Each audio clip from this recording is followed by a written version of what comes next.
2013 Tax Shield Demo, starting a new tax return. First thing we're going to do is log into the system.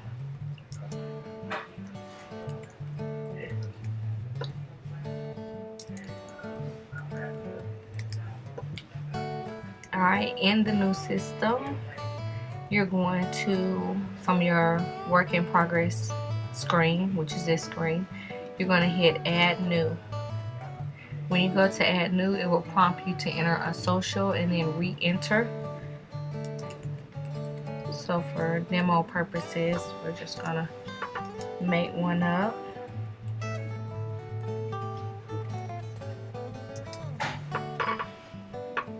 Alright, from this screen, our client data sheet will come up. Now as you can see, all of the blue or green fields that are empty here is all of our information that we need to fill out.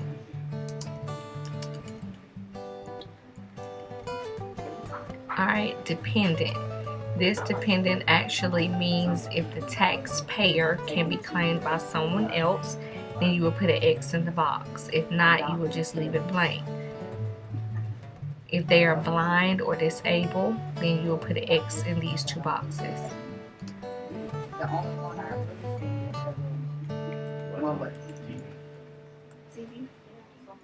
Be sure to get all of the contact information that you can.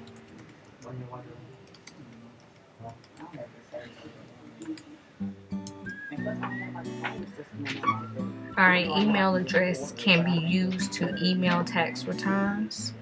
So let's be sure that we get an email address also.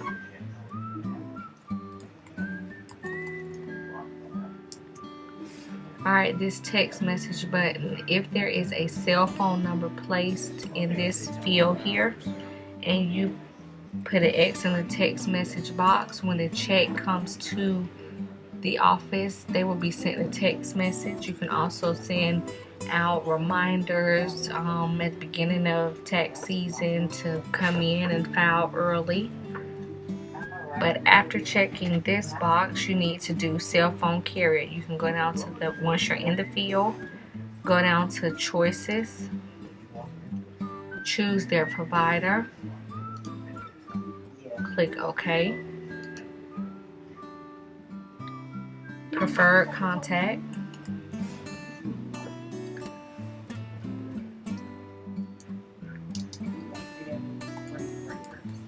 Alright, now our taxpayer information is now filled out.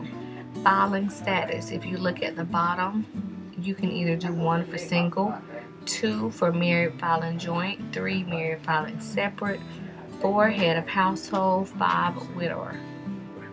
So we'll do head of household.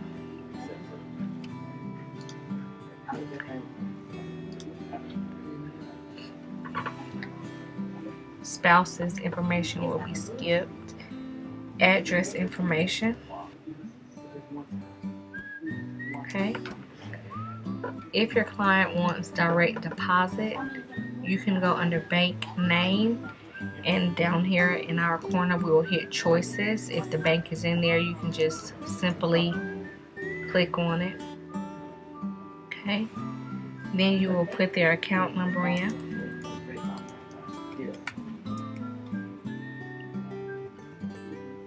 You'll be prompted to enter this twice.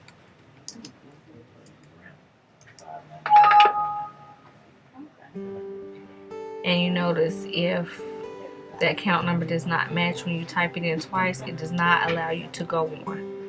Okay.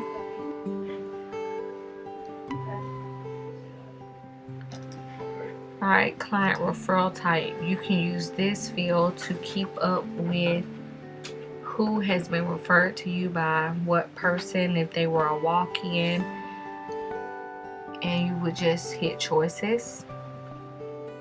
Also, if you want to see if they from the radio or advertisement mailer to keep up with your advertising expenses, you can use that. So we'll do radio, and the radio station we'll type in description. You can also set appointments in this field here.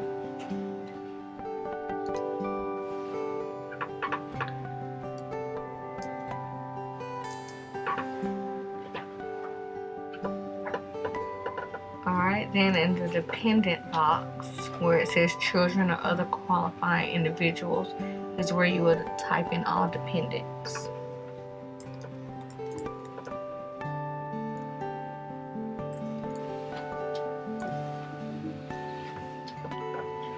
The relationship box, if you hit choices, it gives you all of the choices that you can choose for a relationship. The field next to it, you put how many months they have lived with the taxpayer, and if they are eligible, the E and the X will populate on its own. Okay, now we're done with the client data sheet. You always want to refresh and save. We're going to add a W-2 in for this client, so you'll go to Add Form at the top of the screen. If you are not familiar with the form number, you go to Index, and where it says Enter Topic Description, you type in exactly what you're looking for. So if I'm looking to add wages, it tells me Form W-2. I double click, and the W-2 comes up.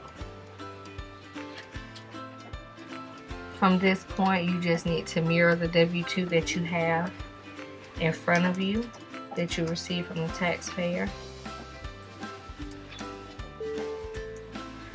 Okay. The employee information will populate on its own once you type in box B. The EIN number, the address, and name of the company should appear. If not, just simply type it in. Also, do not forget to check all of your boxes 12, 13, and 14 to be sure if they're empty to leave them empty. State taxes will go in box 15, 16, and 17. And now that we're done with this form, it looks just like our W-2 received from the client. We'll hit refresh. On the left side of your screen, more forms have populated. The form 8867. Be sure that you go into this form and answer all questions that are in blue only. So starting back from the top, question number 7. Could the taxpayer be a qualifying child of another person in 2012? Of course, you will put no. On part 2, if the taxpayer has a child or a dependent, each child or dependent's name will be listed above, generated from the client data sheet. The only questions you will need to answer are the blue, which will be 10 and 13A. So 10, is either of the following true? Is the child unmarried, or the child married and can be claimed as a taxpayer dependent and is not filing a joint return? The answer will be yes.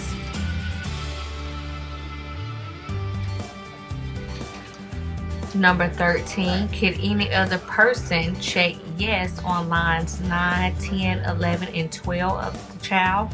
You will put no normally, but if the child did stay with someone else half of the year, you will put their name, their relationship here, and then the tiebreaker rule, you will answer this question, but generally just 13A.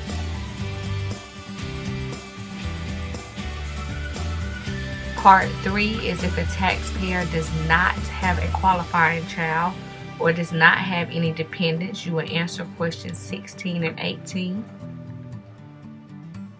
And the last part that you will answer on Form 8867 is a due diligence. Question number 20, did you complete Form 8867 based on the current information provided by the taxpayer or reasonably obtained by you? Yes. If any qualifying child was not the taxpayer's son, did you ask why the parents are not claiming the child? For this situation, it does not apply because this is the taxpayer's son. Number 23, if the answer to question 13A is yes, indicating that the child lived for more than half a year with someone else who could claim the child for EIC. Did you explain the tax bracket rule? And again, this does not apply because the dependent stayed with the taxpayer the whole year. Number 24, did you ask the taxpayer any additional questions that are necessary to meet your requirements? Your knowledge requirements? Yes, we did.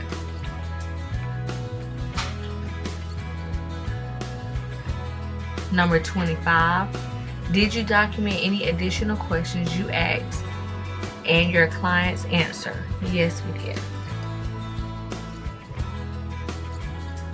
At the bottom of this due diligence, you will also need to answer the residency for the qualifying child. What can you provide on record stating that this child lives with the taxpayer? So we just did medical records. If the child was disabled or the dependent was disabled, you need to be able to provide one of these.